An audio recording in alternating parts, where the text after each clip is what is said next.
Mic check. But he's been hot. Shingun, another chase down block. Mic check. Mic check. Mic check. All right. He bends the rim. The Rockets are rolling. They're up by 5. No McDaniels. I'm here for one reason and one reason only. And again, We're here for one reason and one reason only. Yes, it is a charge. 3 straight all-world defensive plays from Alperen Sengun. I don't care about his 28 points, Craig. You just mentioned the defense that he's been playing on the stretch, the free throws, the 2 areas of concern with Alperen Sengun. He stepped up and they're challenging it. Those feet were moving. Minnesota's challenging it. Being called to challenge running floor. There's the next block on Anderson. He thought he had a dunk. It comes down to legal guarding position here for Alperen Sengun. This the pass. Kevin Durant with the dunk. He's come alive since the end of the third quarter. Now up to 26 points. Durant had only made 3 shots in 3 quarters. He's made 5 since. Okay.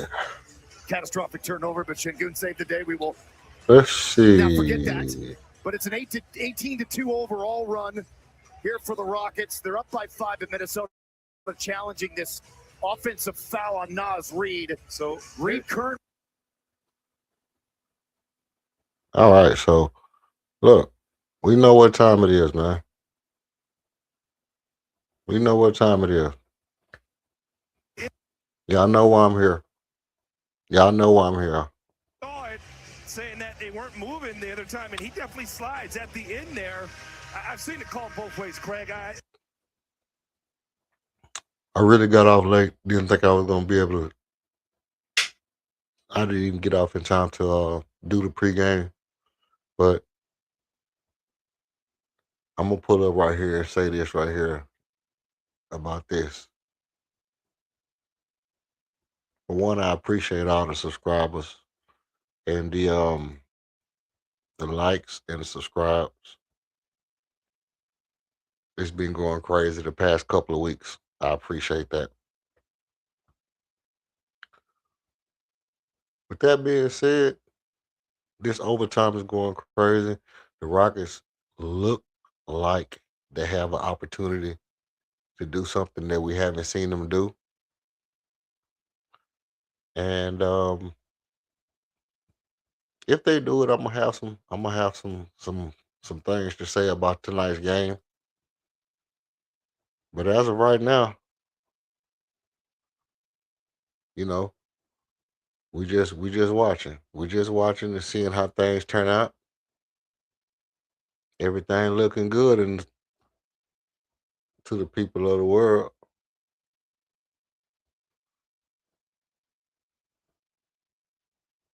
Yep. Well, ain't that something?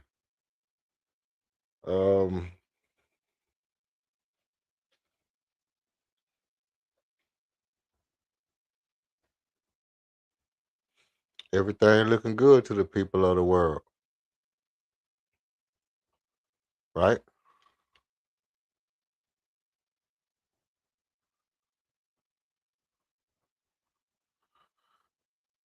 You can be appreciative of what this Rockets team is doing right now.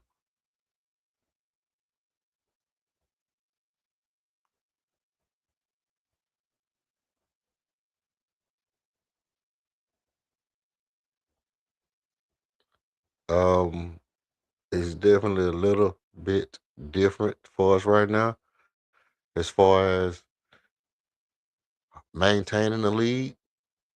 The Rockets haven't been known for maintaining the lead, but they have an opportunity to do just that and show that they can be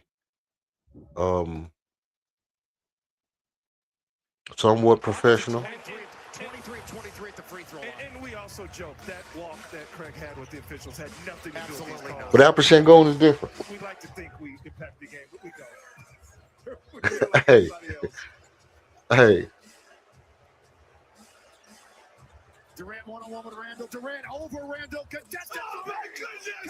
Oh my goodness. He is woken up. Oh my goodness. Worst shooting game. All of a sudden, 30 and he's past Karl Malone. Well, it's not McDaniels. He can see right over Randall. He has passed Karl Malone now for the fourth most 30-point games in NBA history. Oh, Shepard picks it. Shepard drops it. Thompson dunks it. All Houston. Timeout They're going Timberwolves. crazy. They're up 11. They were down 11. My goodness. They just went crazy. The Rockets just went crazy down the stretch. 180 degrees. They were down 11 with 3:47 to go. Now with The Rockets just went crazy down the stretch. It's a 24-2 run. Kevin Durant over. I'm not getting no He was 3 of 14. No response, no harm, no foul. It's all good. What we know these Rockets are. Rockets turn the Wolves over. Thompson dunks it When down. these guys get in the locker room tonight, it's gonna be nut check time. Because guys are gonna have to stand up and say exactly what tonight game meant for them. You saw the best team effort so far. Game far from over, but guys have played their role. I'm not tonight's game. Right now, whether we win or lose, I just saw a different heart from guys. I just saw a totally different heart. I got off work too late to really do the pregame show. So I had no expectations on what tonight's game was gonna be like. But as of right now, this Rocket team should be totally different going into the playoff. I saw times in this game where Alfred Şengün was not jumping as high as he should have been. Somewhere along the way, that dude took off into another stratosphere emotionally. And I don't know if it was Jae'Sean Tate that started it, but for me, I'm gonna give the credit to Jae'Sean Tate. I think Jae'Sean Tate started this run. I think Jae'Sean Tate started this comeback. And oh my goodness, I don't have no sound effects. I do got some sound effects, but not the ones I'm looking for. But Alfred Şengün going crazy right now. You got to defend down the stretch. You know, don't get complacent. We wanna end this game on a high note. We want to end this game on a high note.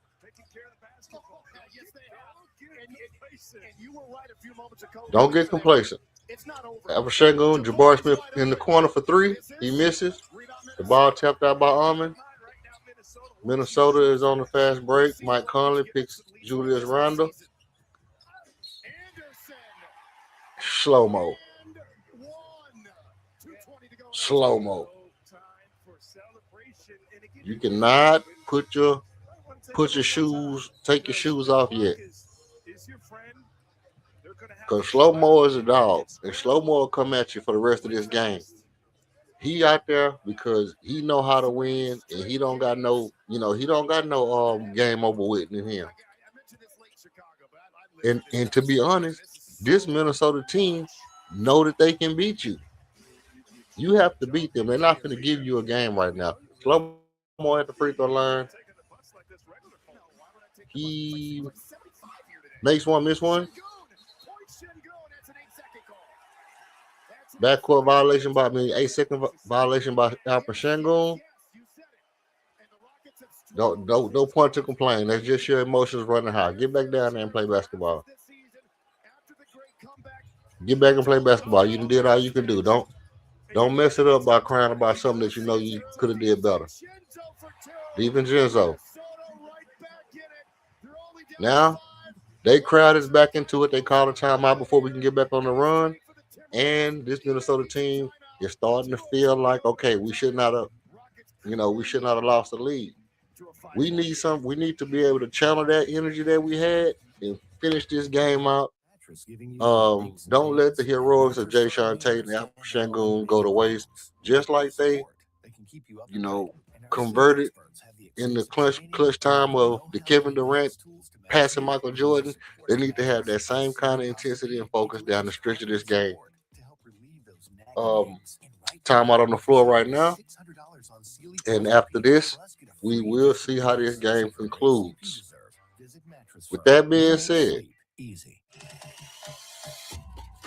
get the latest Galaxy for $0 at Verizon. Uh, Circle the search with Google to swipe a whole new look. Oh, yeah. So I So, don't yeah. This is a We bit chilly. Now at Verizon, get this is the 36 kind of game enhanced you have to SMS win data for for, $0. No not trade-in bonus. because it's not like Anthony Edwards not there. We know Anthony Edwards not there, but we've been losing the team without their superstars, and some of these guys have played well above their emotional level. They playing with their heart. They showing the dog in them, the Viking in them. They showing they putting out everything they got right now. And you just gotta close this game out. You just gotta close this game out so I can get this takeoff, and I can give Jay Sean Tate his props for Reed Shepard. Reed Shepard controlling the pace. They pressed him. He did not waver. They pressing him. They trapping him. He is not wavering. Shangoon getting body, and Roddy. They fouling. Okay. They getting real aggressive down there. Oh my goodness. 10 straight for the Timberwolves.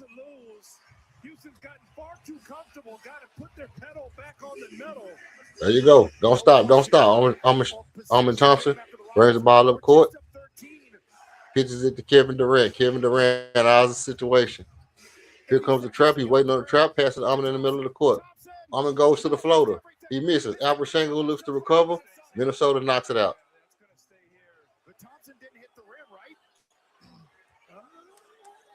Minnesota knocks it out. No, back to 14.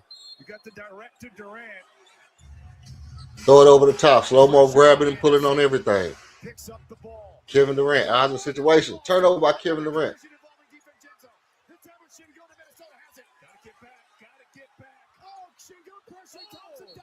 Houston Rockets ball. Houston Rockets basketball. Minnesota basketball. Turn the ball over 3 times in one possession. Houston Rockets just turned the ball over 3 times in one possession. Ball slipped out of his hand. He kicked the ball. Throw the ball. Armin Thompson tipped the ball. Shangoon steal the ball. Armin died for the ball.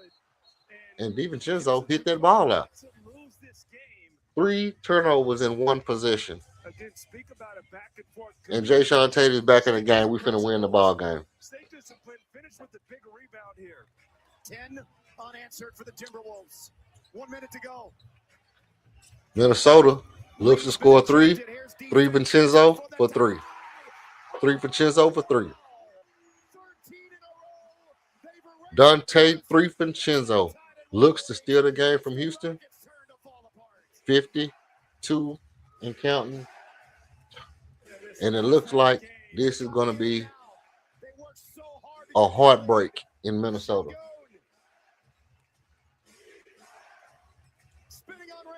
But they let them get away with a lot of fouls and stuff. They let them get away with a lot of fouls and jumping over the back. You at this point in the game, you just got to start fouling because they letting them get away with fouls. Now watch Jay Sean Tate. Watch Jay Sean Tate gonna make you get off the ball. See, I'm gonna push you. I'm gonna go ahead and push you. There go your screen. We don't care about your screen. Jump out on you. I'm gonna make you get rid of this basketball. Julius Randle, just a bulldog. And the score is 110 to 108. They just scored 14 consecutive points. 15 straight points. With 8.8 to go in overtime. So here's the thing. Again, you get another opportunity. Miscommunication. DiVincenzo. Let's see. 3 Vincenzo. And look, this game is not over. It's not over. All we need is one big play. We got a big shot taken, a big shot making Kevin Durant. This could very well be a go-ahead clutch time bucket by Kevin Durant. And he gives Minnesota the lead, but again, watch him. He's a bull, man. If you're Shingun, go block that shot. Go get another one because he ain't passing. But right now, Julius Randle together is as he not has. passing the basketball. You Kevin believe Durant that? for Reed Shepard. He popped up. He's back. He had LP working, so you ended up with two options right now. All right, so let's see how And this thing is gonna close I'd out. rather have Kevin Durant than not right now. The Rockets and Timberwolves are both out of timeouts. The Rockets, as we've seen, have had some issues on inbounding. It's a big scenario here. They're down two. This game has had a little bit of everything. The Rockets were just up 13. Now down by two with the ball.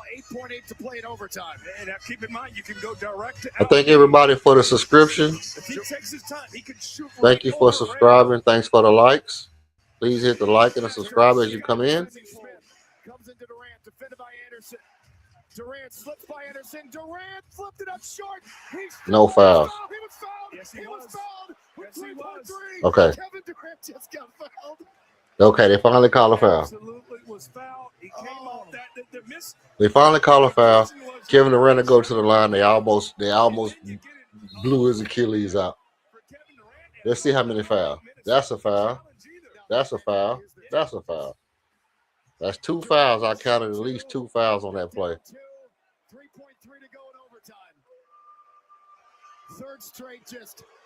Somewhere along the way, you have got to clutch up. You got to clutch up, Kevin Durant. You got to clutch up, Kevin Durant. They were 23 of 23 at the line. And their first free throw miss. Get your rebounders in there, and you got to go get this. Now you got him Tate, and you got him mid up top. They're going to try to get ahead of steam. Then you got to miss this. You have to miss this one. You got both Highland going to block out and try to face guard here. See the referees get and this is the ball game. Oh my Lord. 3.3. This is the ball game. So the score going to be 108 to 110. Oh, this is Rockets ball. It is Rockets ball. There is still life left in that beating heart. This is a heartbreak. This is a heartbreak game, bro. There's no timeouts. Believe that. Enough time to get a catch and shoot, a really good look off. Let's see this. Believe that. This is a heartbreak game. Minnesota could grab. You can go direct to Durant. The fadeaway can be there. Here we go. 1.1 in OT. It all deflected. And the time runs out. Terrence Shannon Jr. with the deflection. Time runs out on the Rockets. All right, so let's get into a couple of box score stuff and get this off my screen before they try to flag me real quick, because I know they will flag me immediately. 30 points for Kevin Durant, 16 points for Jabari Smith Jr., 30 points for Alperen Sengun, 11 points for Amin Thompson, 10 points for Reed Shepard, 5 points for Jay Sean Tate, 3 points for Torrey Eason, 3 points for Aaron Holiday. And it went like 9 for 22 for Kevin Durant, 7 for 15 for Jabari, 12 for 22 for Alperen Sengun, 4 for 8 for Amin Thompson, 3 for 13 for Reed Shepard, 1 for 2 for Jay Sean, 1 for 7 for Torrey, and 0 for 1 for Clint Capella, 1 for 3 for Aaron Holiday. Shannon deflects the inbounds. Durant, 10 for 12 from free throw, 2 of which were enormous. The 2 free throws he missed might have been the 2 biggest free throws of the year.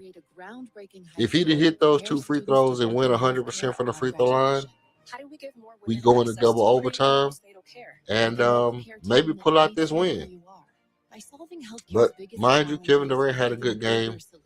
2 for 5 from 3, 3 rebounds, 8 assists, 6 turnovers. Also, 2 of his turnovers were monumental turnovers. 2 steals and a block. You know, steal and a block was big steal, big block. Okay, cool.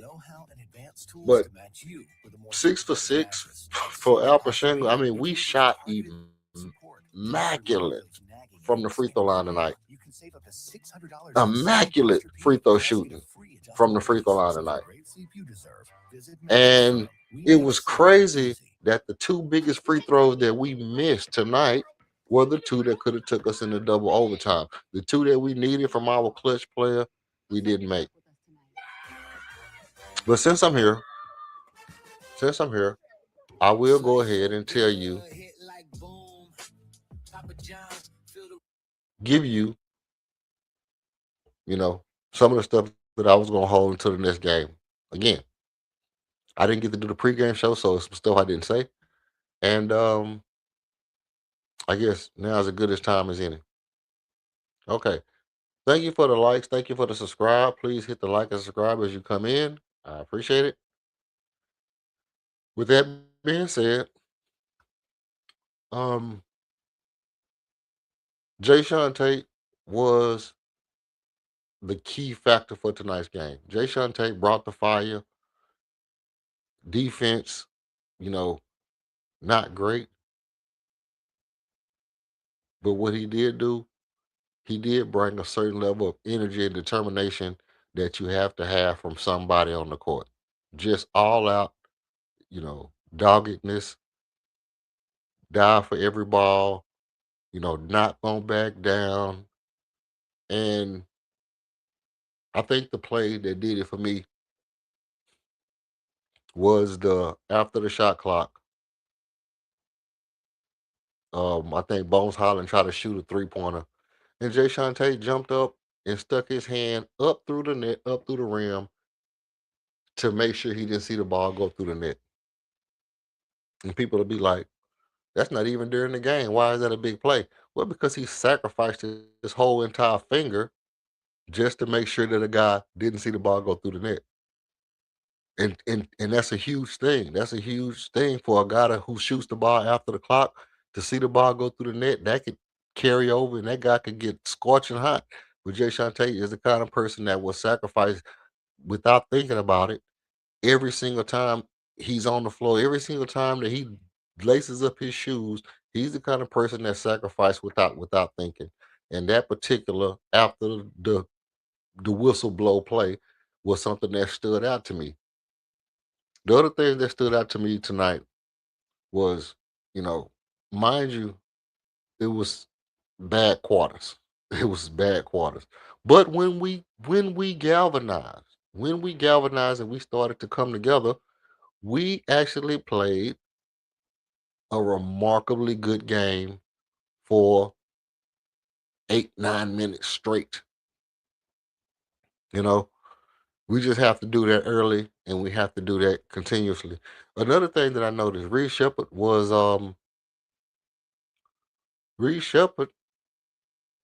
closed the game. Ime is trusting Reed to close the game. I see people trying to pressure Reed in the backcourt. He don't get rattled no more.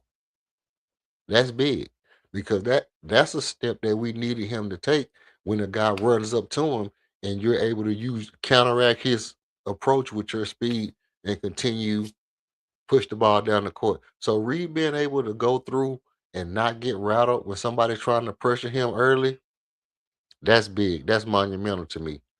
Um, but I think the thing that people are gonna rave about tonight more so than anything was just the pure Titan nature of Alfred Shangoon. Alp is just a Titan. He is absolutely a Viking. He is absolutely whatever you want to say about heart and doggedness and just just vicious at times. With a smile. Yeah, sometimes he make the LP face and whatever.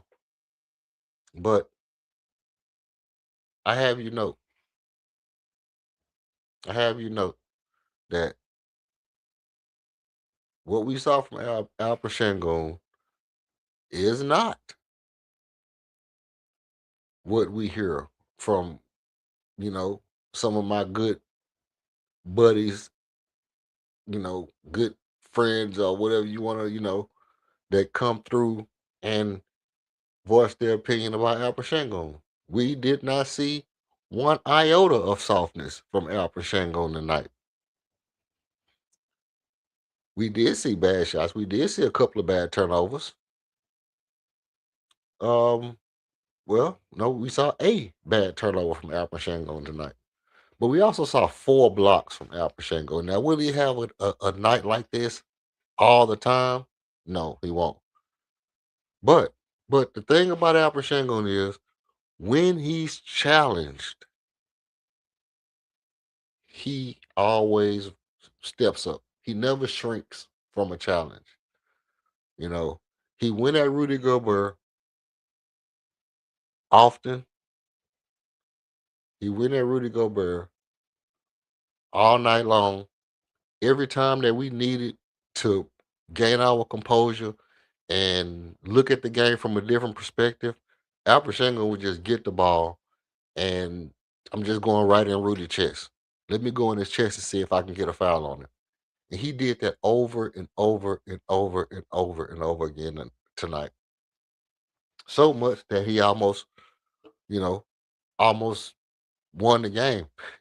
Very much to the point to where he ended up fouling Rudy out, just being physical with him and fighting with him. But he needs to be able to do that against everybody, not just Rudy Gobert, because we know that Rudy Gobert is not known for being the most aggressive person in the league. He needs to have that type of aggression with the Jokic's, with the, you know, um, Giannis's, and with the DeAndre Aytons, and you know, he needs to be aggressive like that with the Chets of the league. And if Alper Shangoon can play like this every night, if he brings this kind of intensity every night on the defensive end,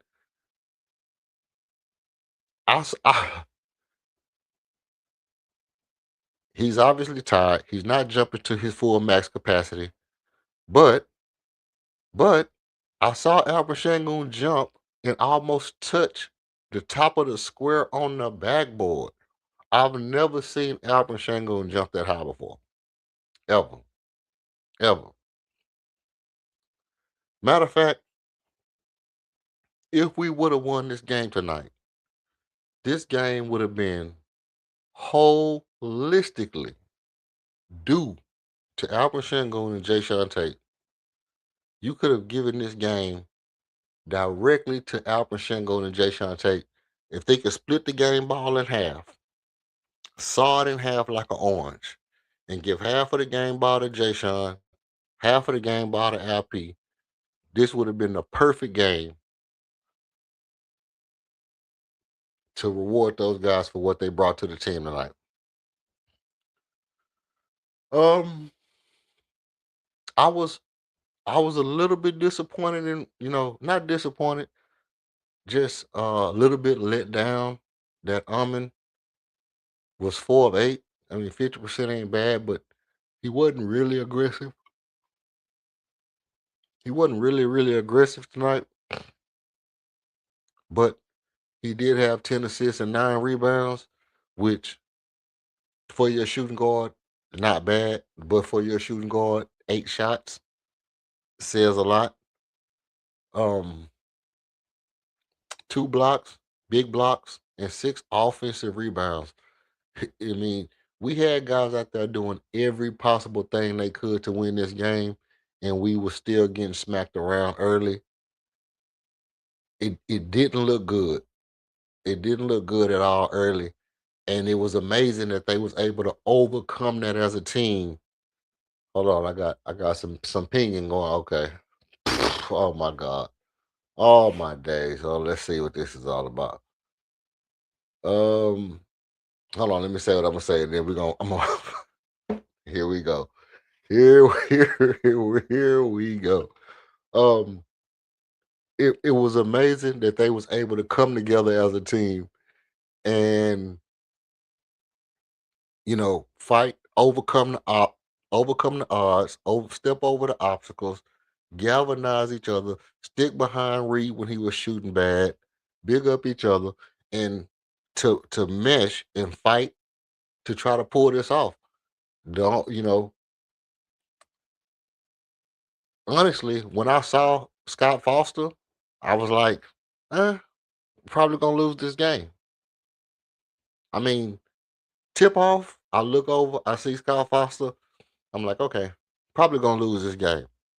But the fact that they got so close to almost overcoming the just just the barrage of fouls, just the barrage of fouls, how physical the game was, and made everybody shot 100% from the free throw line, other than the two free throws that Kevin Durant missed. This was a actual playoff intensity game, and we played up to the way you have to play in the playoff. Because it's gonna be games where your guys don't hit shots. It's gonna be game where you have bad games in spurts, ebbs and flows, highs and lows, peaks and valleys. But in the closing time of the game, if you're able to grab the momentum when the momentum swings to you, and you're able to ride that momentum into the closing of the game, you can pull off an upset victory against any team. And we have the team that can beat anybody any given night. This Minnesota team was playing more um fluid together basketball without Anthony Edwards. Because when your star goes down and you a whole team, you tend to play more gelled basketball. And they've been playing very gelled basketball. And we came in and they was playing gelled and we almost beat them. Now, let's get to the comments. Shout out to KOD in the comment. He started off like this. Lies.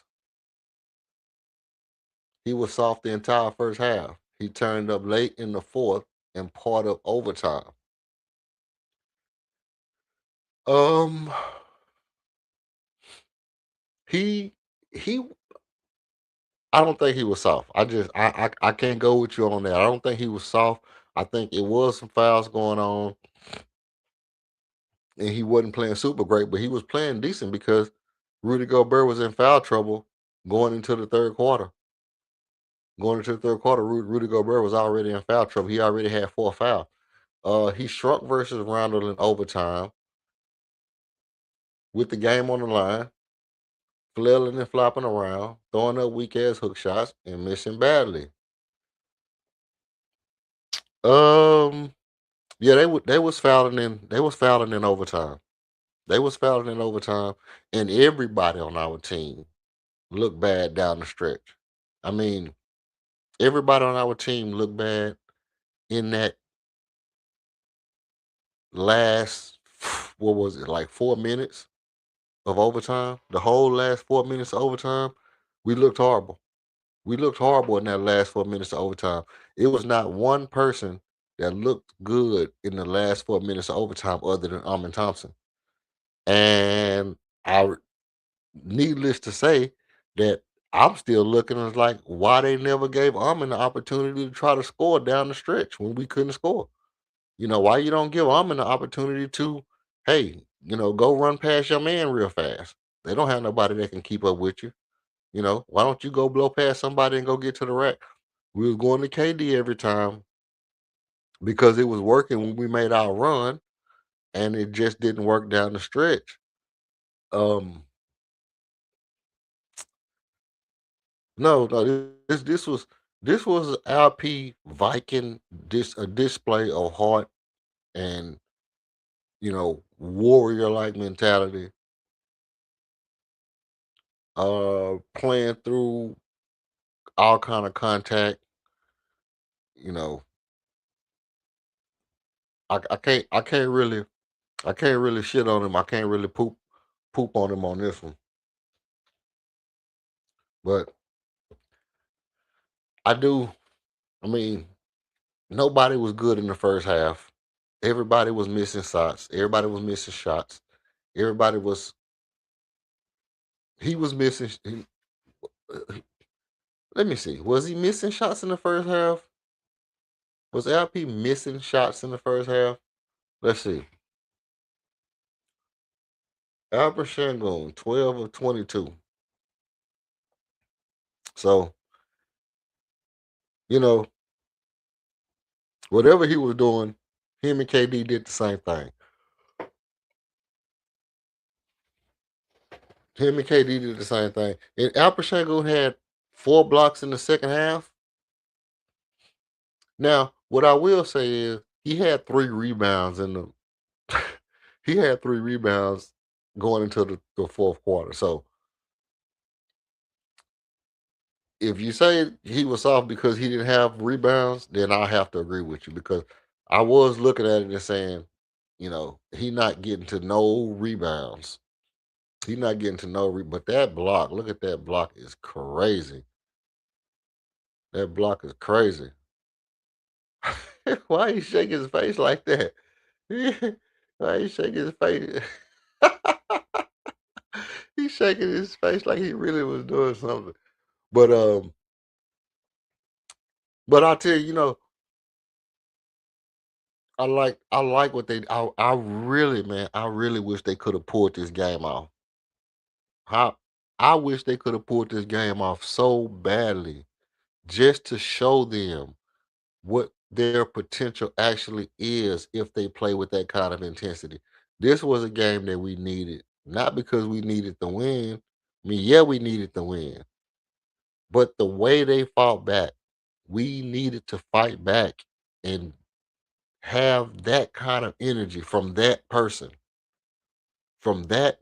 him and Jay Sean coming off the bench, Albert Shangoon playing that way down the stretch. We needed that because that was going to stick with this team. See, it's certain things that stick with your team. It's certain things that stick with your team and build your culture. And if we would have won this game that way, that would have stuck with this team for as long as he was on the team. Now, with that being said, I got something else to talk about because, like I said, I really didn't get off in time to, dedicate a show to the pregame show and the game or whatever, or anything for that matter. But what I do want to talk about before I get off is it's been a lot of um how do you say ramblings about a Giannis trade. Um, I've seen 4 different Rockets channels title something about a Giannis trade. Now, why did I not follow the trend? Might you ask? You might ask that if you know me and you be like, okay, well, he usually be on top of all the trade shit, usually on top of all the trade stuff. So I will go ahead and tell you why I didn't jump on the Giannis trend because it's playoff time. It's not trade time. It's playoff time. It's and maybe here's the thing. See, you know me. I'm a 10-4 hatter. And I'm saying maybe this is because the same thing happened last year before the playoffs. It was a small leak about going to get Kevin Durant. And then the Kevin Durant rumors started to surface right around playoff time. And so I'm saying it seems like somebody is putting out this information like clockwork. Now, either they're doing it to cause turmoil in the locker room or to, get people into bad spirits about a trade just to throw out something to get people off their game, or they're doing it to motivate people. They're doing it to motivate guys to say, "Hey, I don't want to be in a trade. Let me show you how good I am." Either way, either way, I don't think it's important about a Giannis trade. I don't think a Giannis trade is at all important at this time of year. A Giannis trade is important maybe 2 weeks after the trade deadline. You can talk about a trade. This time of year is if you're looking at March Madness, you know, you could talk about drafts. You could talk about the draft. You want to talk about AJ Jabassa or Boozer or any of that stuff? Can we move up? Can we move up and draft somebody, which we know we can't really do that? Okay, let's talk about that. Um, but as far as a Giannis trade, it's not really important. Not at all. Because all things considered, all things being considered, we don't know how these guys gonna play in the playoff, but we do know how Giannis gonna play in the playoff. Not at all. Not at all. Because he hurt again, isn't it? So Giannis probably not playing in the playoffs. And not only that, here's the thing.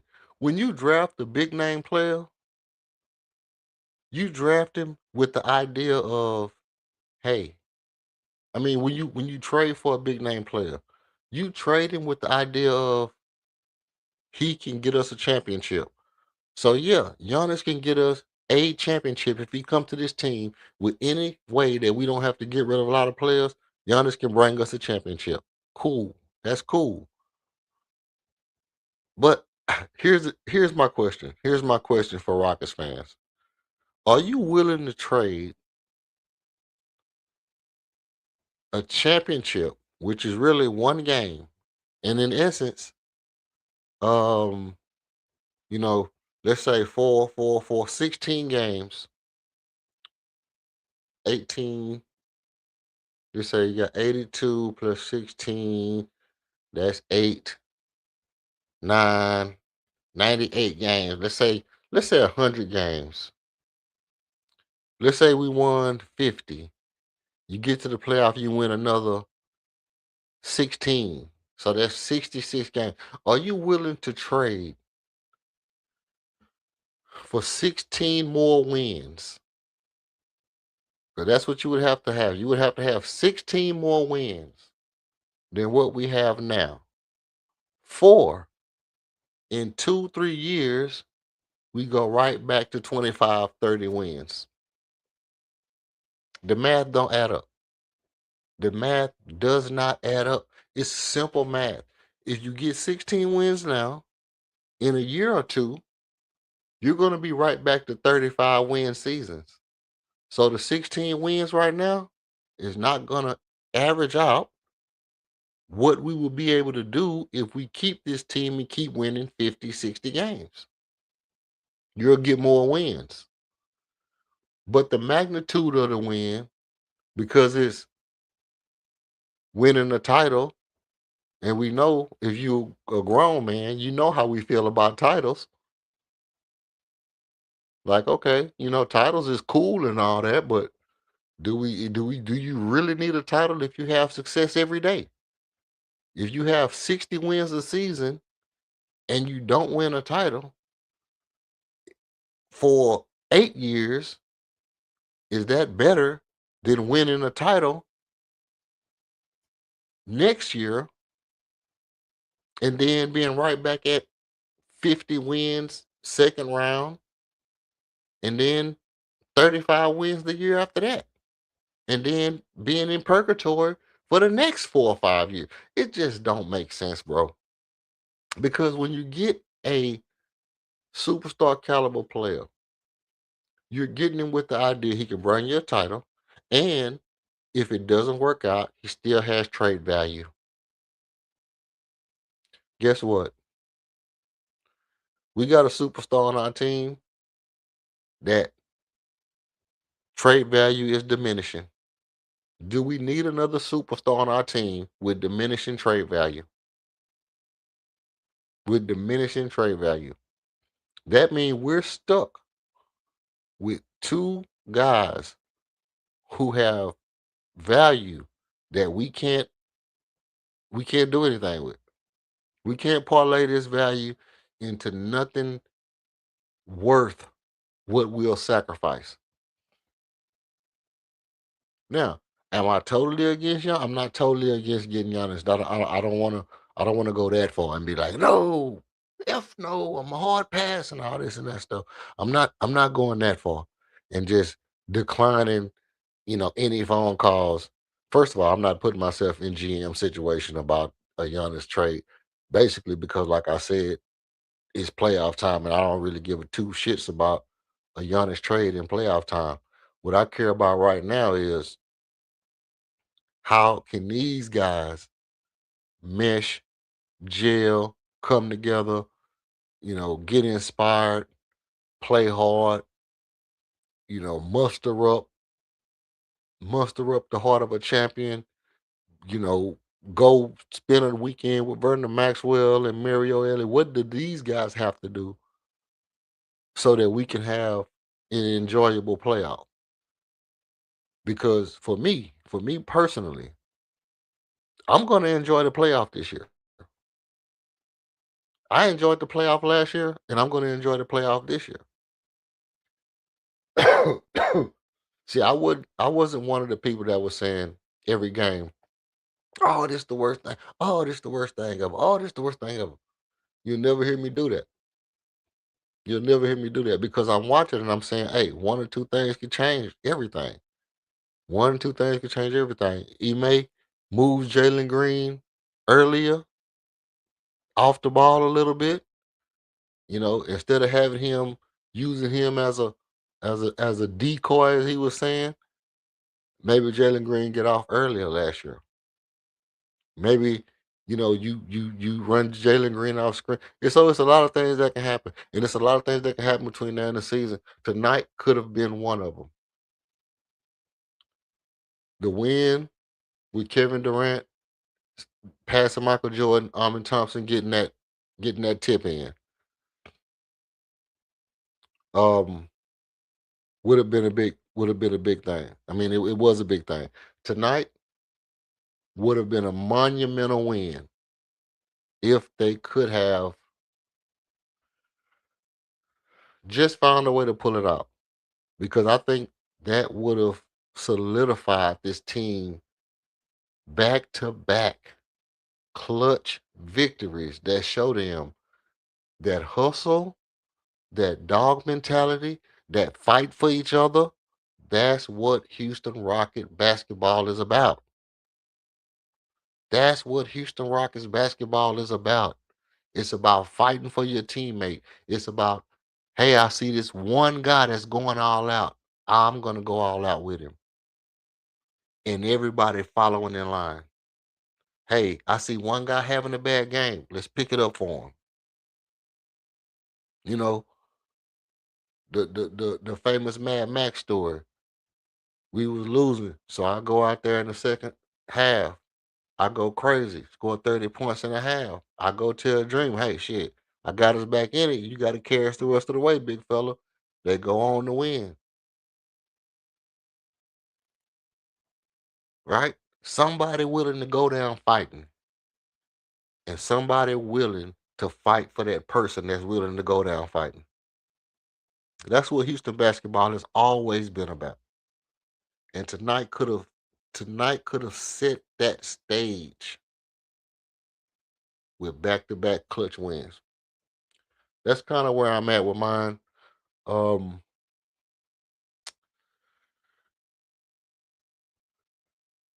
I hope I actually hope to see more Jay Sean Tate. More I hope to see more Jay Sean Tate you know, than not. Than not. Because something about Jay Sean Tate something about Jay Sean Tate to me brings out the energy in the team. It's something about having that guy, the aura, the energy, the spark that he brings to the team. Other guys don't bring it.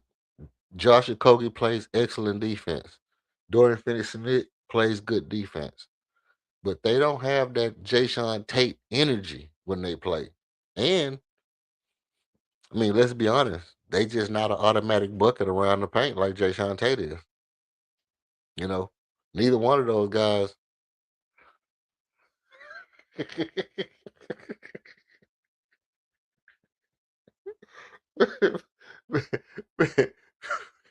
You messing up my soliloquy, dog. You messing up my soliloquy. Neither one of those guys can go and just get you 10 points in the paint, bro. Neither one of those guys can just go get you 10 points in the paint on any guard. And to be honest, I would like to know, has anybody ever seen anybody pressure Jayshawn Tate when he's dribbling the ball? I mean, tell me, other than Reed Shepard, Alfred Şengün, who would you rather have bringing the ball up the court than Jayshawn Tate? I mean, and Holiday, obviously, because that's Holiday. But I mean, Jayshawn Tate got to be right there. Jayshawn Tate got to be right there as people that you feel comfortable bringing the ball up the court. And I don't, man, look, I got to find out what it is that you don't like about Jayshawn Tate, because I like Jayshawn Tate as a player. And there's a lot of guys who don't like Jayshawn Tate as a player, but I never see it. I never see it. I never see this horrible thing about Jayshawn that people just don't like. Can he shoot? No. No, but he hit a three tonight. He hit a three and started the comeback.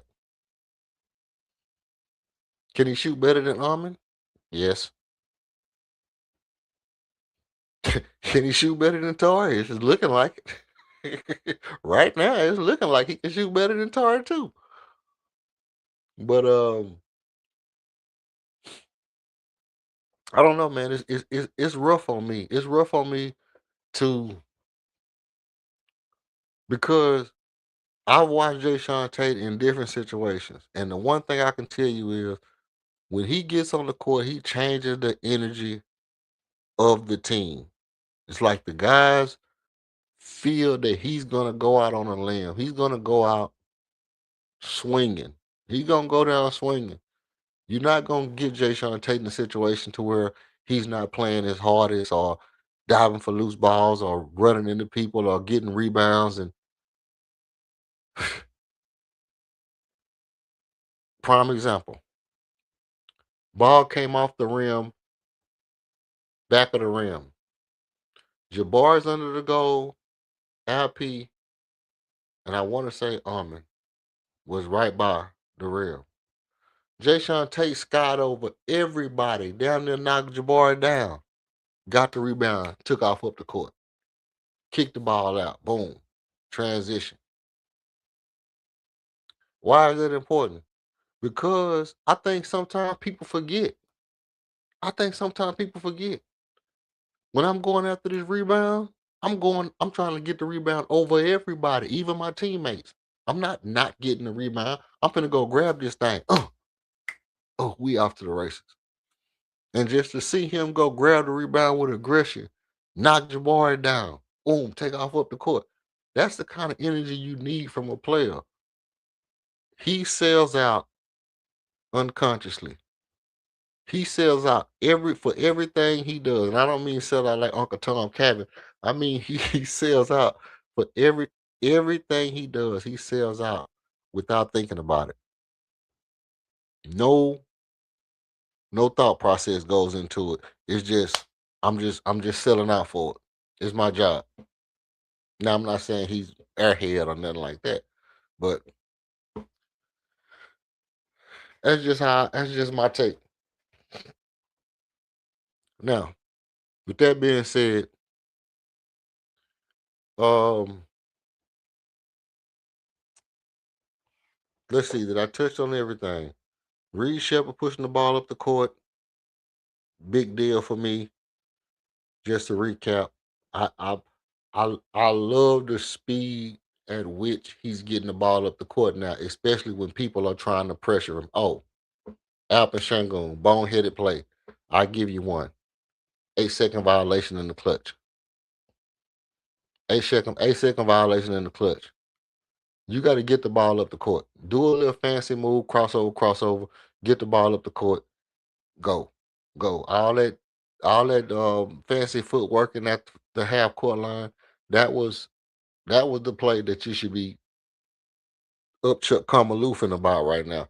Cause that play almost threw me. That play was the play of all the plays tonight. That was well, yeah, even more so than the Kevin Durant turnover. Because the Kevin Durant turnover was just, you know, lanky nigga trying to dribble the ball. It's just one of them things that happen sometimes when you got a lanky nigga trying to dribble the ball. Sometimes they just, ball just slip out your hand. You got a long ways to go between hands. You trying to pick the ball up, it's a long way up. And the ball just do weird stuff when gravity is involved. But that turnover could have happened to anybody. Um, but the LP 8 second violation, oh man.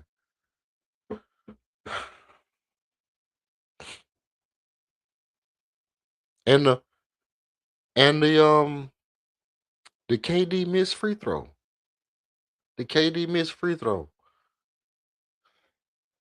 How many times? How many times? Oh yeah, here goes something else I want to touch on. I'm gonna touch on that too.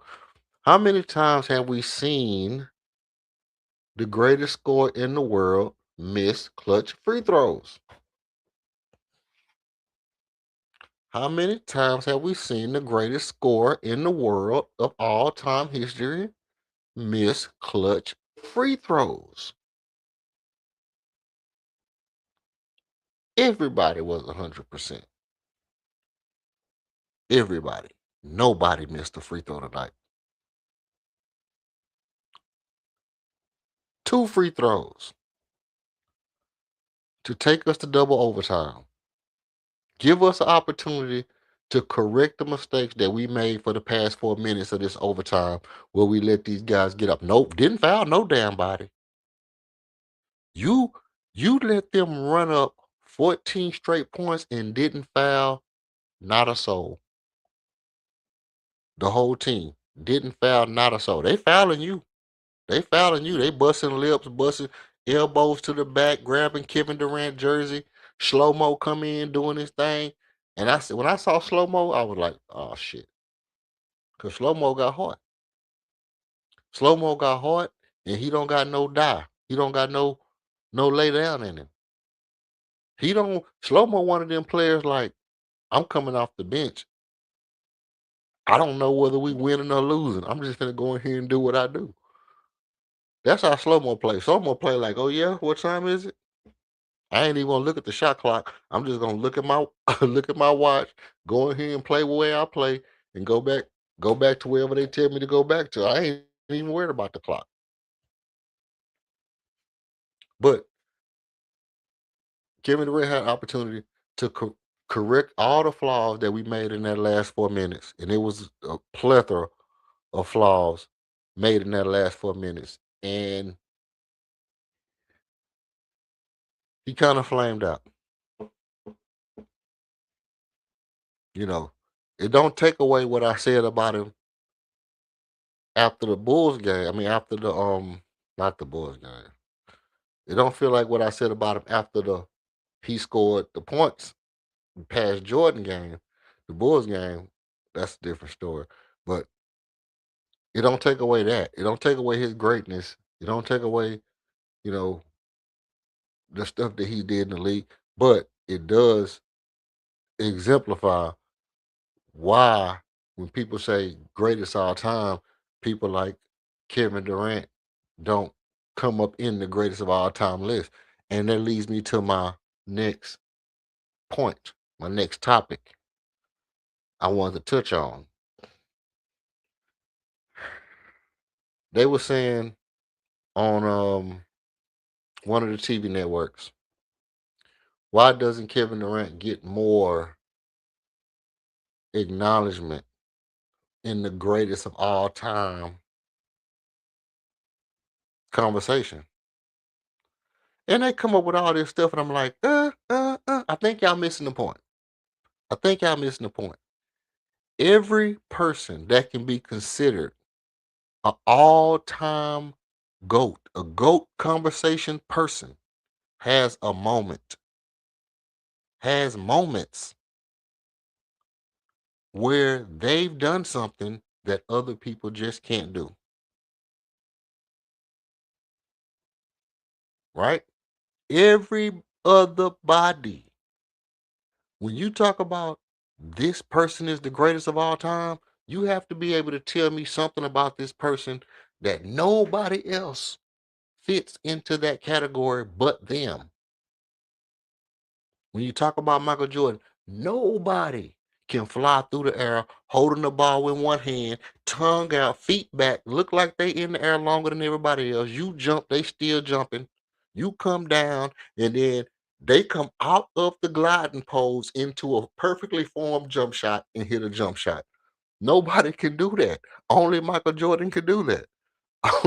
Only Michael Jordan can jump in the air, catch the ball with one hand, fake it while he in the air, and then lay it up. Only Michael Jordan could do that kind of stuff. Nobody's ever been able, even Dr. J couldn't do that kind of stuff. Michael Jordan was different. Nobody could shoot 50 points in fadeaways but Wilt Chamberlain. Nobody could do that but Wilt Chamberlain. Nobody can hit 50 points worth of fadeaway jumpers other than Wilt Chamberlain. He was the only person that could do it, right? Nobody could be coaching, getting 20 rebounds, and still scoring 20 or 30 points and 20 rebounds and get 11 championships. Nobody could do it. Nobody has never done it.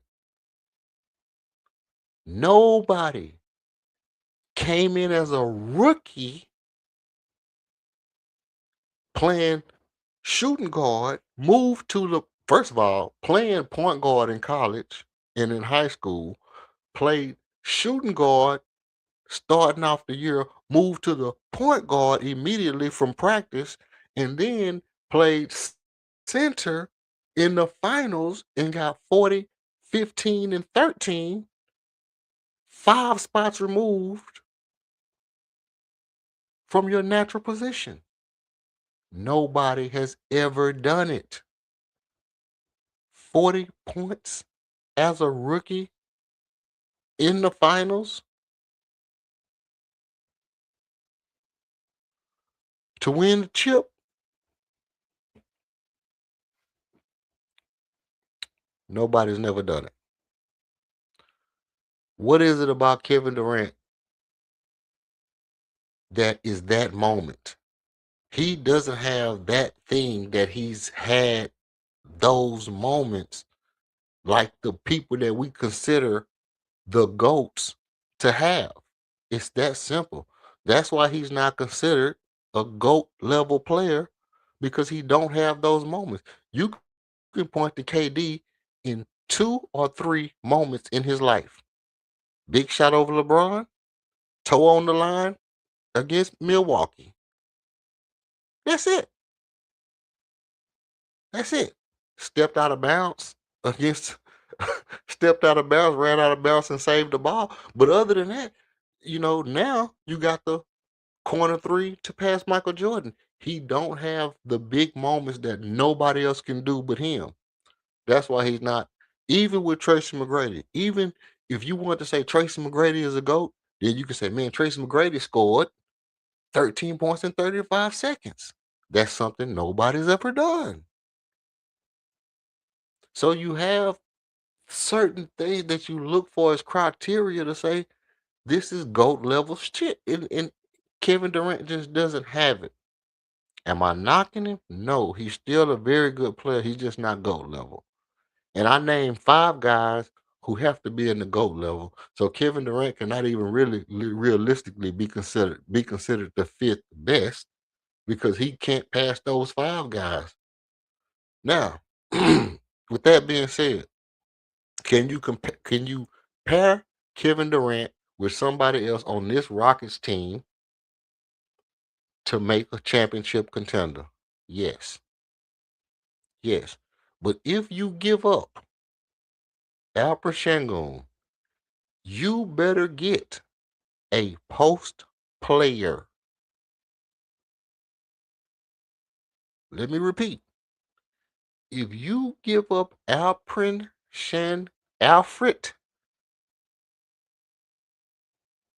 um, I cannot remember how old boy was saying his name, but if you give up Alfred Sangsoon,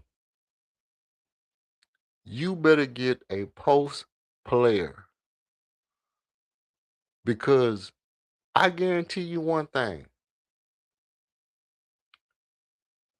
Giannis will not do, bro. Let me tell you something. Let me tell you something. Let me tell you something. Let me tell you. Kevin Durant and Giannis. What's the difference between Dame Lillard and Giannis and Kevin Durant and Giannis? Dame Lillard don't turn the ball over. Dame Lillard don't turn the ball over. Dame Lillard don't have to be nowhere inside the 3-point line to have a good game.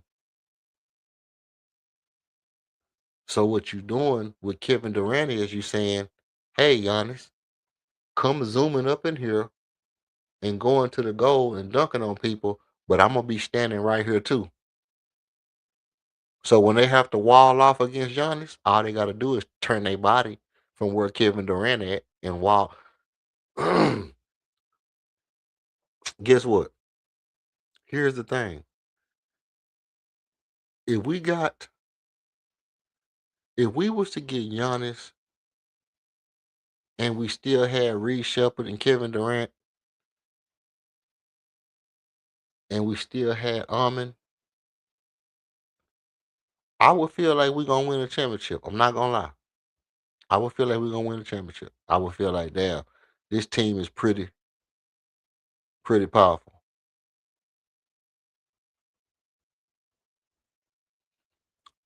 Well, no, because yeah, you kind of got a point. For one, you do kind of got a point. But let me explain this. Albert Shangun is such a shifty player that his lateral movements from side to side is different than Giannis going straight downhill. And the fact that LP is a much better 3-point shooter than Giannis, undeniable. Undeniable. Now, he's a much better 3-point shooter than Giannis Antetokounmpo. Now, with that being said, let me keep it a bean. I would feel like we could win a championship with Giannis, but I would also be hella scared that in 3 years we'd have a team that looked a lot like, you know what? Okay, watch this. We would be Paul George, Carmelo Anthony, OKC,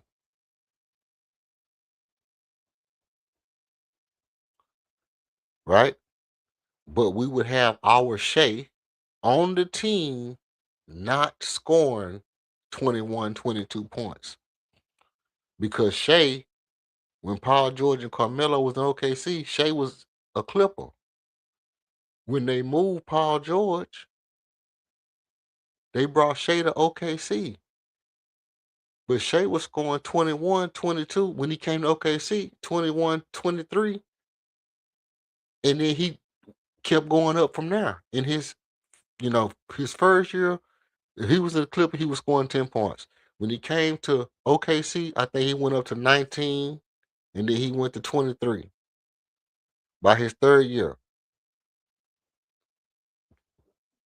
Then by his fourth and fifth year, 25, 27. Right? Ahmed has shown that he can score 23 points a game. Ahmed can score 23 points a game.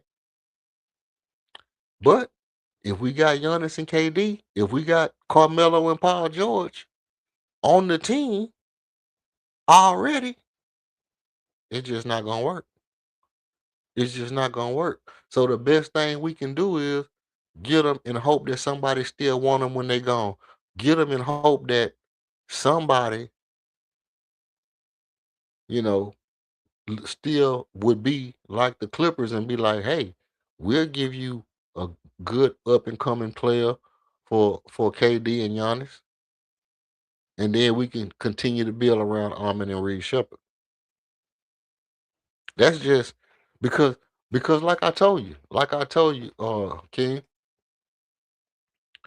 in my world, in my world, KD got one more year before I ask him to go to the bench. He got one more year before, and it might be next year. It might be next year where I say, hey, bro, you want to score? You want to score 25 points, 30 points off the bench? You want to come in the game and just shoot the ball whenever you want to and try to catch LeBron? You might need to come off the bench and be Lou Will. You might need to come off the bench and be Jamal Crawford. You might need to come off the bench and try to score 30 a night off the bench.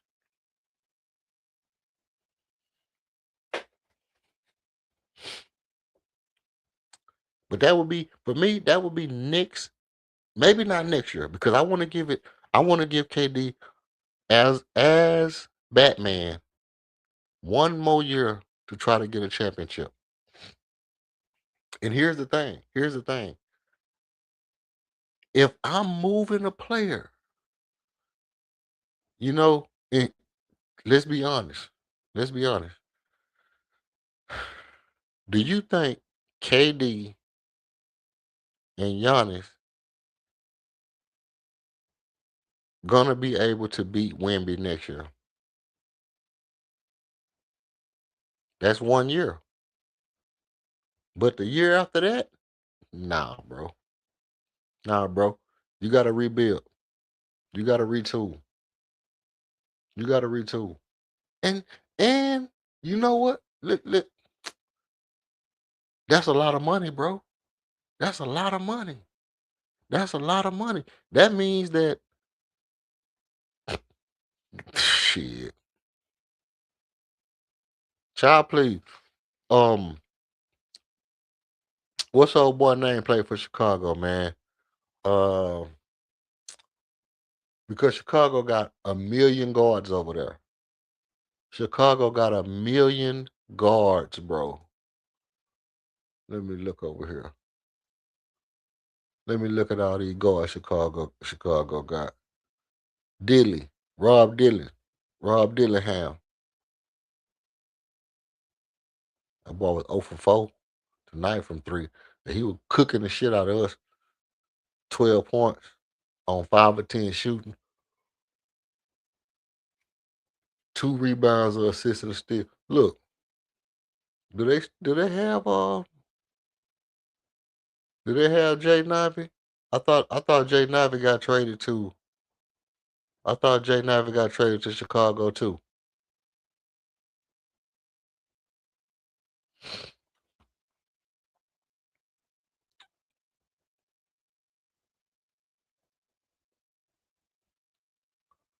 Colin Sexton balling out of control. Colin Sexton older though, but make a long story short, Rob Dillingham is still a young point guard. 6'2", he a little bit small. He a little bit small. But yeah, they do got Jay Nivey. Jay Nivey 6'3", fifth overall pick, status out. And I'm telling you, just like I told you, LaMelo Ball is a goon. Jay Nivey is a dog. If he ain't hurt, that boy could be the truth, man. When that boy ain't hurt, that boy is the absolute truth. Um, Now I just think it's because you got to be able to match up and you got to be able to find mismatches that can beat the competition.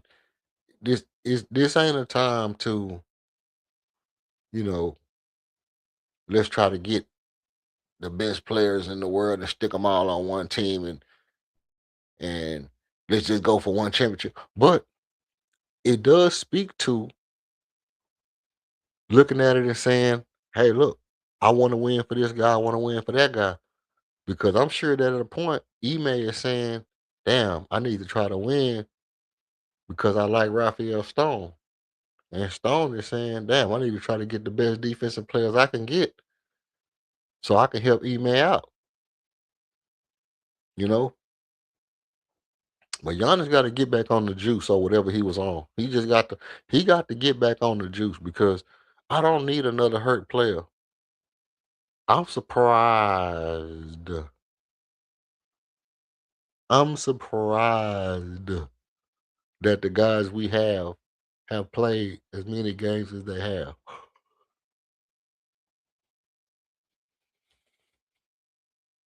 Lord knows, Lord knows, I didn't think that everybody was gonna play as many games as they did. I'm gonna tell you something else. I'm gonna say this to you, King. You can't tell me, bro, when Alvin Shangon blocked that shot, you didn't get hyped. You had to got hyped when Alvin Shangon went up there and got that block. Then he came down and then blocked another one, and then face was busted open. You had to been hyped, bro. You had to have felt like, damn, that's the LP we want to see. You had to. You had to look at it and been like, yeah, that's the LP we want to see. But besides that, hey man, what you think about that boy Mike Evans? Do we got us one? Or we got us a player that's a little bit past his prime? You think Mike Evans gonna be a factor this year?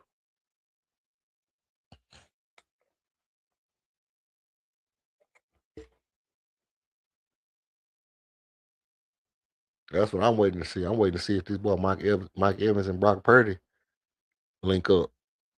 If Kyle Shanahan don't hurt him, you know Kyle Shanahan known for hurting somebody. You're right, exactly. Kyle Shanahan gonna have that nigga hurt first. First play of the season, goddamn. Kyle Shanahan gonna have that boy hurt. Running a fullback blast. My bad, I gotta wipe my mouth because YouTube be hawking me. But Kyle Shanahan had that boy Mike Evans running the full blast. 50. What they used to call it? Not the full blast. You know what I'm talking about. Yeah, full blast. Had that boy up there running in the middle. But nah, man, LP played good, bro. He had 30 points, bro. He had Rudy in foul trouble. He had Rudy in foul trouble too. But I think I think what the Rockets got to do is it's the thing I always say. You got to be the team to break the league, and to be fair, it's exactly what we did this year. Because this thing I kept saying, hey, if what you plan on doing is we want an all world defense across the board, we're gonna defense you to death. If that's your plan, I'm with it. Just as long as you know, I'm not trying to match up with nobody. What I want to do, I want to have something that's gonna break the league, and they did. Defense and rebounding. They had world breaker defense and world breaker rebounding on the team. But Steven Adams got hurt, and the rest is history. The rest is history because once the rebounding went, once that world breaker rebounding went, like your defense still good, but it's not world breaker because you don't have no shot blocker.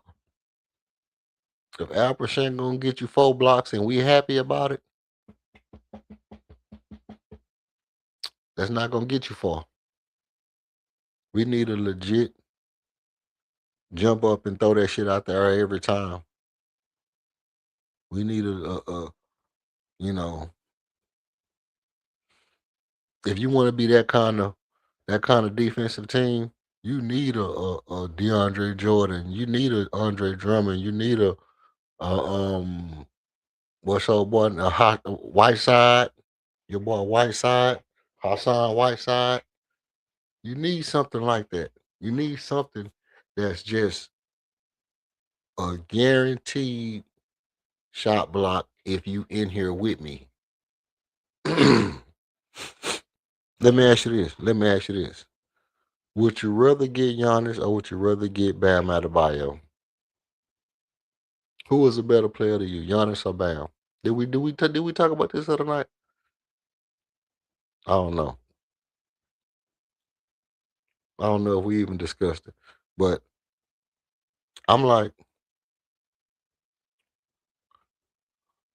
I have to look at it and say, I have to go through the league and I would need to find out who are the legit actual shot blockers in the league. That would be the only way that I would be able to just say, we need to start trading players off our team. Because if it ain't that, if it ain't like, you know, if it ain't like the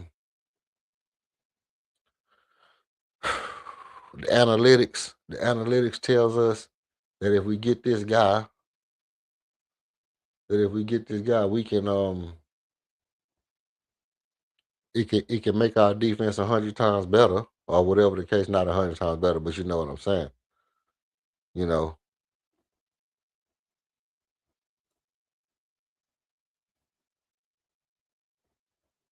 it's hard for me to vouch for it, man. It's hard for me to vouch for it.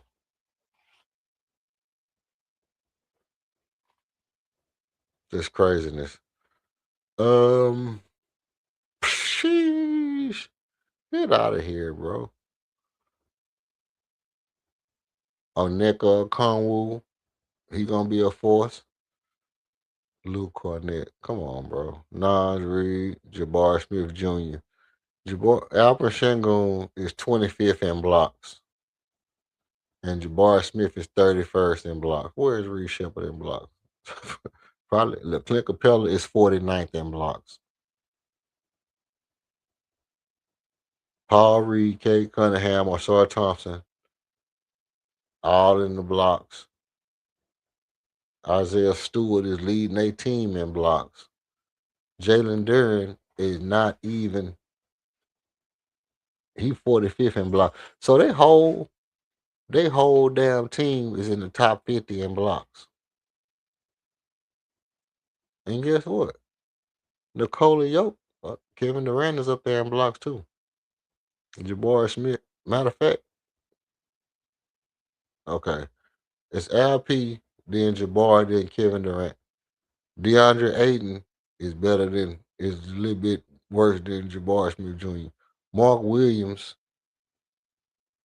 is not blocking shots like I thought he was.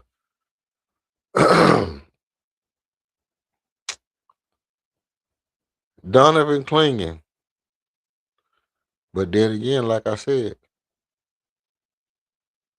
you can't convince me. You can't convince me that I'm finna have Alfred Shangon, Donovan Clingan, and Reed Shepard on the court all at the same time. I don't give a damn. I don't give a damn. I don't give a damn. But with that being said, guess what? You gotta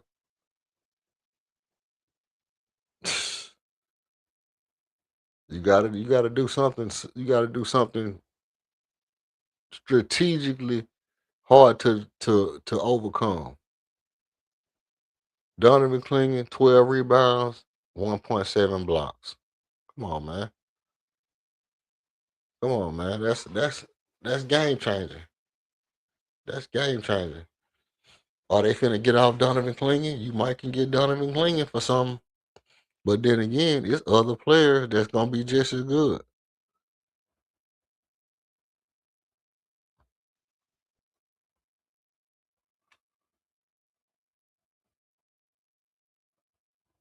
Nah, LP ain't maxed out as a player at all. LP ain't maxed out as a player at all. He 23 years old, bro. He 23 years old. There's no way he maxed out as a player, bro. You know how old Louis Scola was when we got Louis Scola? Do you know how old Louis Scola was 6'7"? He was 27 years old when we drafted Louis Scola. We drafted a 27-year-old player.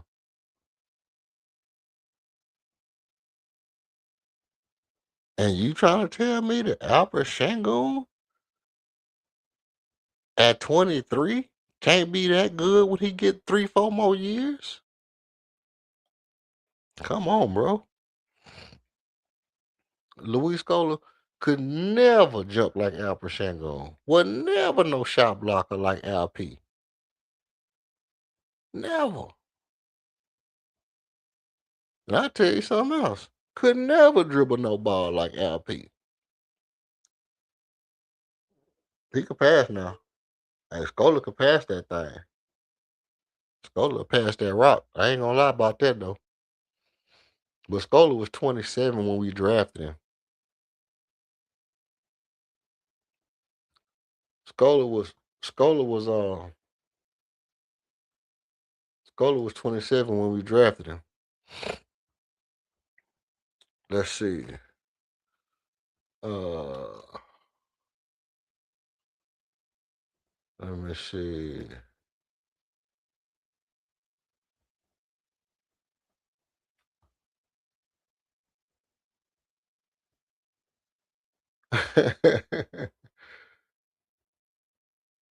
Let's see.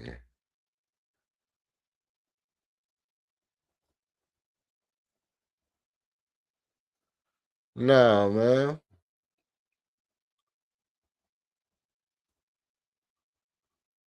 Let's see if I can.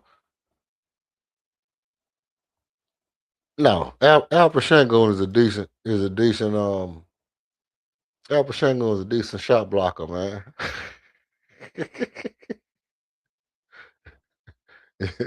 You see the merch, man. You see you see the merch. But look, this the thing. We have to have a shot. It ain't no way around this part of it, okay? We have to have a shot blocker. We can't rely on Clint Capella to come in and get you 2, 3 blocks every now and again. But your shot blocker has to be able to move laterally. This is the part where I'm saying this where Giannis was effective because Giannis could jump out the gym and he can move laterally. It's players in the league that can block shots and move laterally. Before I go after and spend a lot of shit on Giannis, I might would try to get Alex Saw. I might would try to get you know what I mean? I might would go after Alex Saw before I go after a Giannis. You feel where I'm going with this? I rather try to get a young player that match our timeline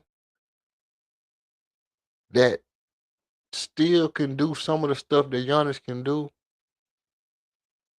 but he's still not gonna cost not gonna break the bank. That's the thing. It's not gonna break the bank. Breaking the bank is the thing that I don't want to do. I'm not gonna break the bank for no stretch of the imagination because we, let me tell you, when Kendrick Perkins was talking about Giannis coming to Houston, let me tell you what Kendrick Perkins said. Kendrick Perkins said was talking about. Kendrick Perkinson was talking about Alfred Shangoon, Armin Thompson, Jabari Smith Jr. for Giannis. Are you doing that trade? Are you making that trade? Are you making that trade? Well, hell, that's the case. You might as well throw Reed Shepard in too. You might as well give him LP, Armin, and Reed, and just have KD and Jabari. And you just got, you just gonna have Giannis doing what? Doing what? Because we know he don't like to play the center. He's not a center. He's not a center. So you gonna have what is Giannis gonna be doing? Playing the power forward. Then you're gonna have Jabari. What Jabari doing? Playing the power forward. Then you're gonna have KD doing what? Playing the power forward. Everybody playing the power forward. Everybody playing the power forward. We got all power forwards on the court. All power forwards on the court. 5 of them. Because because at that point you're gonna have Fred VanVleet back. So you gonna have Fred VanVleet and then look at the team. Listen at the team. Fred VanVleet, Kevin Durant, Giannis. What's the difference between that and Drew Holiday, Chris Middleton, Giannis? What's the difference? The same team. It's the same team that he won a championship with and then didn't get back. And then they traded the team away because it wasn't gonna win no more. You know why it wasn't gonna win? Because you can wall up against Giannis. You can build a wall, take Giannis out the game, and there's nothing that he can do because he can't make free throws. See, that's the thing people forget about. People forget about the fact that he won once on the East Coast, but he never went back on the East Coast. You on the East Coast, you supposed to be a top 3 player, the best player of all time. It's no way LeBron James would have been on the East Coast all them years and only won one championship. And he was the best player. So no, Giannis, no, I'm not giving up Alvin Shango and Armin Thompson and everybody for Giannis. I'm not doing that. I'm not doing that because in my mind's eye, Armin is still capable of scoring 30 and getting you 15 rebounds. Armin can still do that. Armin still not averaging it, but I think he can average 25, 10, like I said earlier. Yeah, if we acting thirsty. If we acting thirsty, they're gonna try to ask for some shit that's gonna break the whole team down. It don't listen. If you give up Alperen Sengun and any one of them, no, I'm not bringing up Armin for no reason. Kendrick Perkins said Armin Thompson and Alperen Sengun. Listen, I listened to what they said. I listened to what Kendrick Perkins said way before people started talking about it. today, Kendrick Perkins had already said it twice. Kendrick Perkins said it twice on national TV. He said it on ESP on First Take, and then he said it on Road Tripping. He said that shit 2-3 months ago when the trade deadline was jumping. He talking about Alper Şengün and Amin Thompson for Giannis.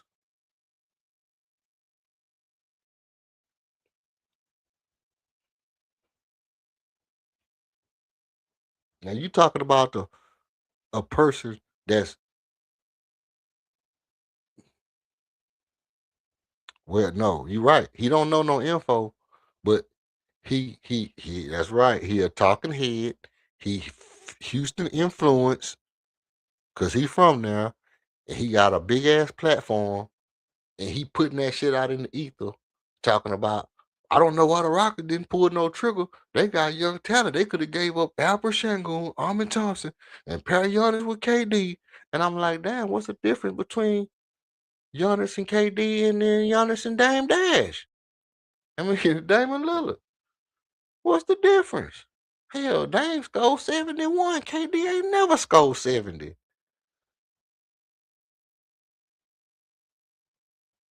Dame will shoot that bitch from yesterday. KD barely a shoot a three. KD will barely shoot 5 threes. So you mean to tell me a player that shoot threes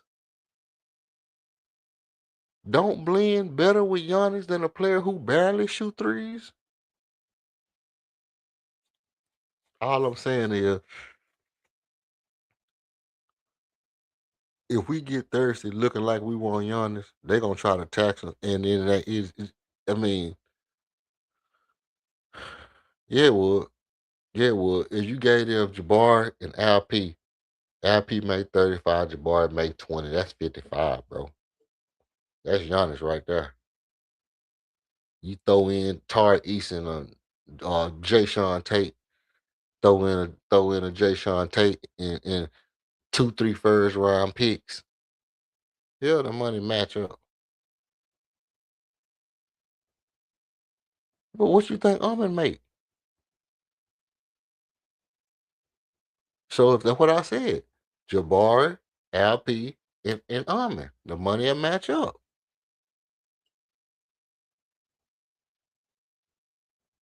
because they gonna want Ahmed and LP. That's what they were saying. Now what I'm saying is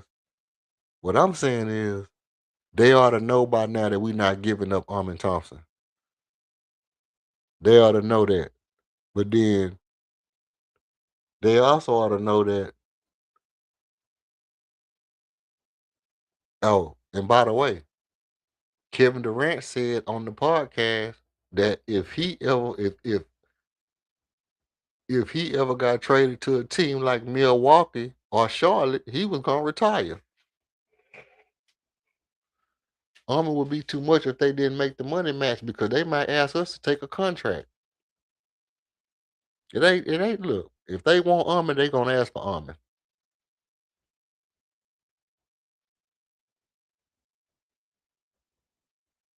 Yeah, and we need to unload cap space. And they got cap space. So we gonna get him, throw Army in. All I'm saying is, bro, just because you say the money Army would be too much, that don't mean that that's not what they would want. They will find a way to make it work. If we was gonna give them LP, Barry, and Almond, you mean to tell me that they wouldn't find a way to make it work? They will find a way to make it work. They'll give us Kevin Porter Jr. back. Or Ryan Rollins. What's his name? Ryan Rollins? They'll give us Ryan Rollins and they'll give us Ryan Rollins and Giannis, and we get him LP, Armin, Barry.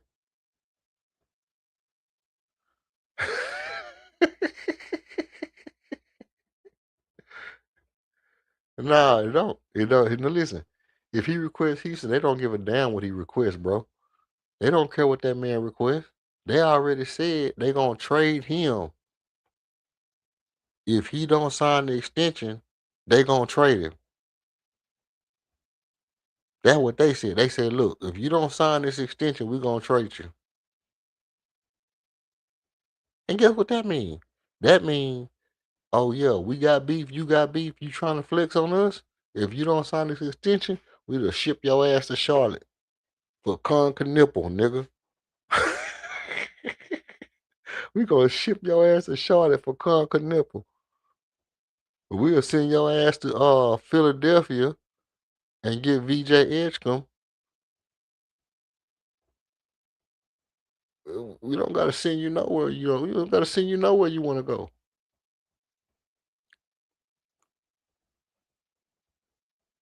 And guess where he gonna end up at?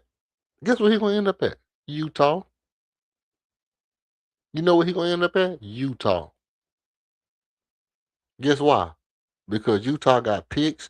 Utah got a shit ton of talent. You can get Triple J, uh, Walker Kessler, and Larry Markkinen.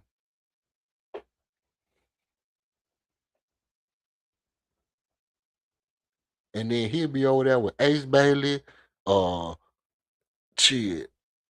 What's his name? The other young boy that be hooping. They got talent. Or they can just, I'm telling you, they gonna send his ass, he can send his ass to Utah and get good picks. They can get good picks and players from Utah. They can get good picks and players from um San Antonio. They can get good picks and good players from uh shit. Any damn world. Anywhere. Portland.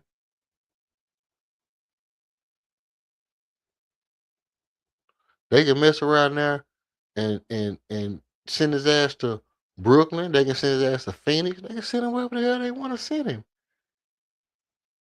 Why would they even send him to Houston if we're not gonna give up at least Reed Shepard? At least because Reed Shepard make 11 million, LP makes 35. So what's that? 46. See what I'm saying? 46 and Jay Sean Tate right there. LP Reed Shepard, Jay Sean Tate. What the hell?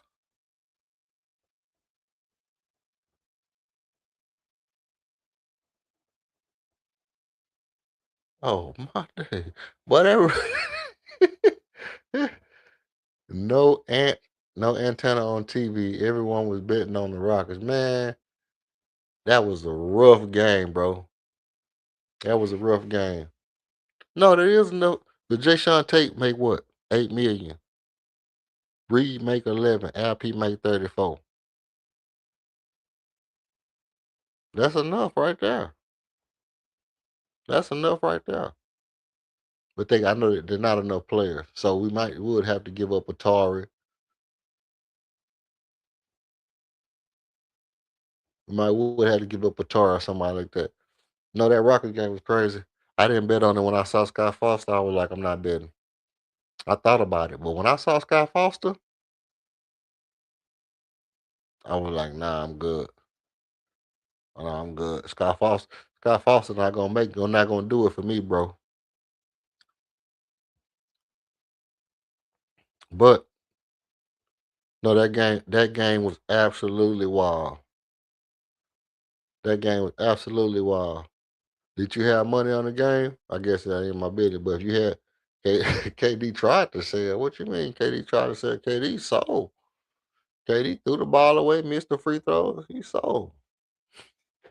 He sold. I mean, at the end of the day, he the ball slipped out his hand.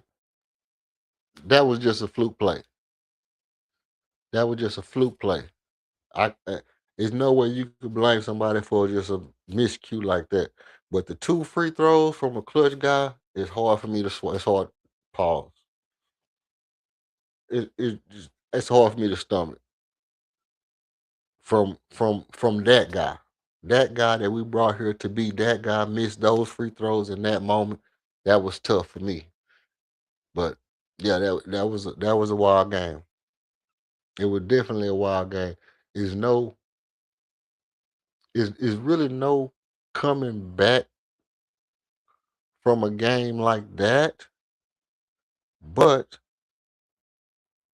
like I was saying earlier, yeah, the second miss was on purpose, but that's true. But you know, no second miss, no first miss.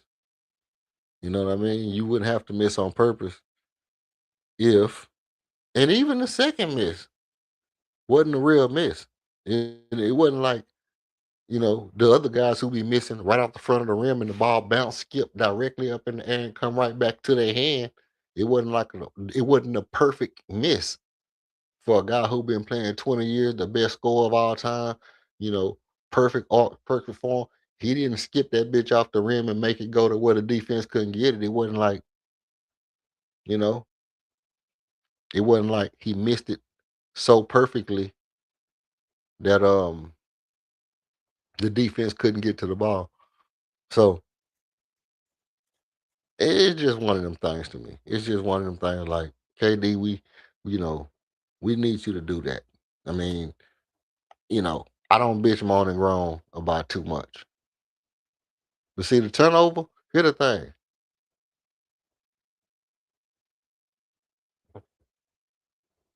It was some turnovers that I didn't that was worse.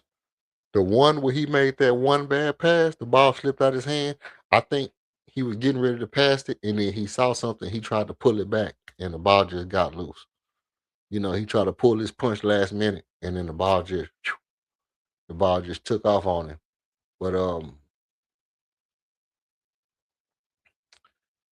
I don't blame him for that last. I don't blame him for that last turnover. That being said, anybody could have made that turnover. It wasn't like a James Harden turnover. It wasn't like, you know, dribble, dribble, dribble, throw the ball right to the man type shit, you know. But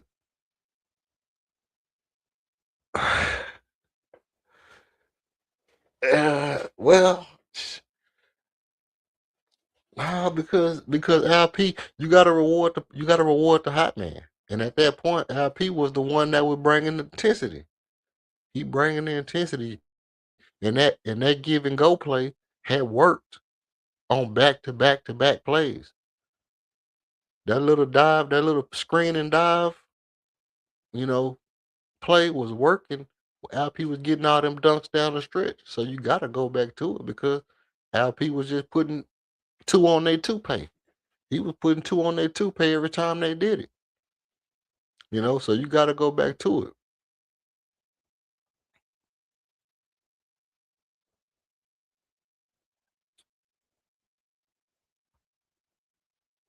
Kinda, sorta. It is, but yeah, I can agree with that you know, from a Kobe, Kobe mindset, Jordan mindset kind of perspective. I can kind of agree with that. But by the same token, I felt like they should have went to Reed Shepard. I felt like you need 2 points. I feel like you need 2 points. You'll do better off when once Rudy Gobert got out the game. I was like, I would kind of say set the screen and let Reed Shepard get downhill, use his speed, and just get downhill on DiVincenzo. Get Armin the ball, get Armin Thompson the ball, screen, get DiVincenzo on him, let him get downhill and elevate.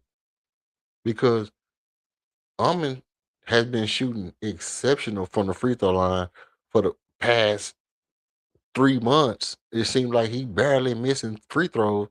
So I'm like, shit, you know, get a ball to Armin, let him get downhill.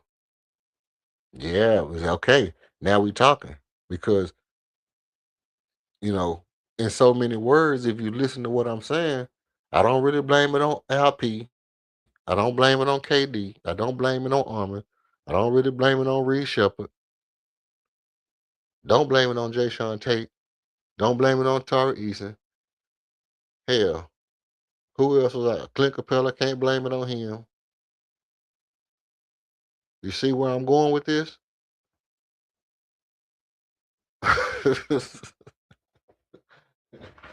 Shit.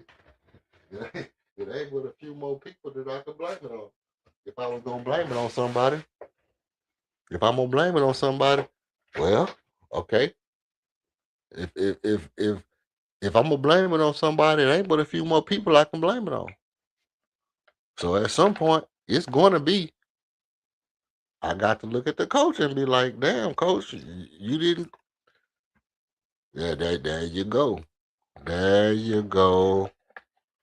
You can't you can't miss me with that one because I'm like, at a point, 1, 2, 3, you put the same thing in play, the same thing in play, same thing in play. You got to know they finna come with a trap. They go on a 8 point run.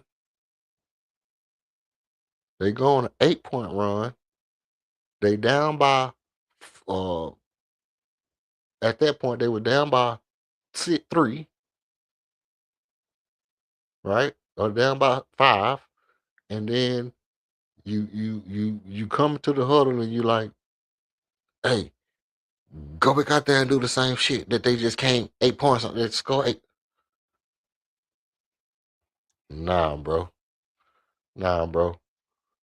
Hey, look, let's, you know, let's see if we can isolate. And then, hey, KOD, you still in the chat?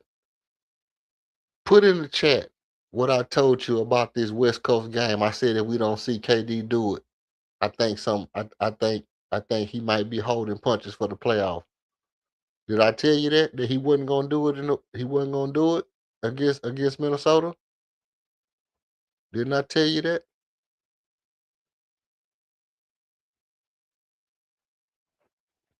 I told you, KOD. I told you he wasn't gonna do that shit against Minnesota. 100%. Without a doubt. I said, look, we're gonna wait to see if we play Minnesota. He's gonna do that same shit that he doing against these East Coast teams. And if he don't do the same shit he was doing against the East Coast teams, I think he holding punches. I think he holding trick moves for the playoff. Who talking about, KD or Ime?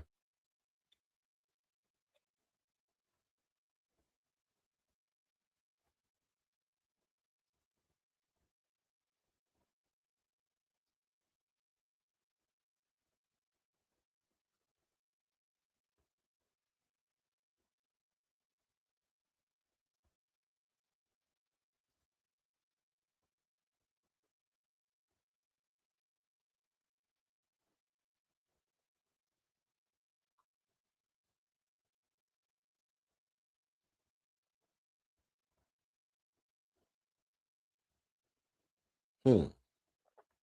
Facts. Facts.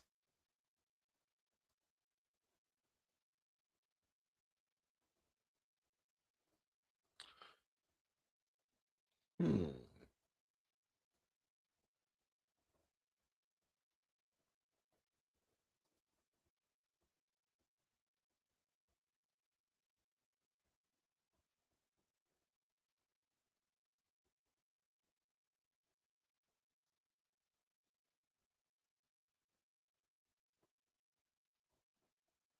Let's see. Let's see.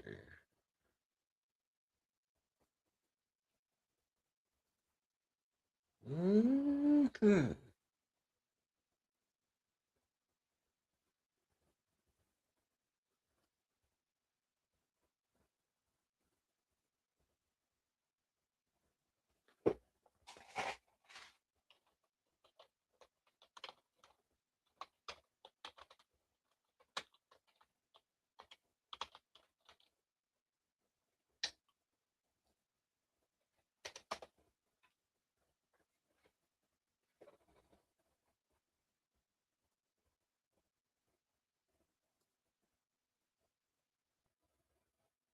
Hmm.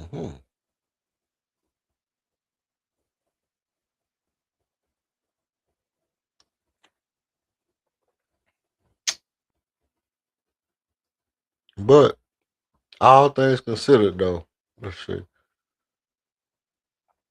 I appreciate I appreciate the likes. I appreciate the subscribes and all that good stuff. Um, and all that good stuff. This is what we getting ready to do. Hey, Willie Style, hit the sub, hit the like. That way you get notified. Okay, good. Boom.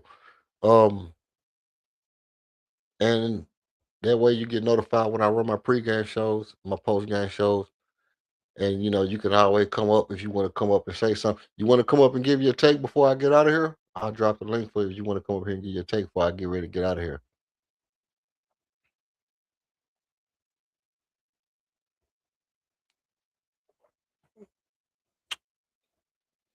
All right.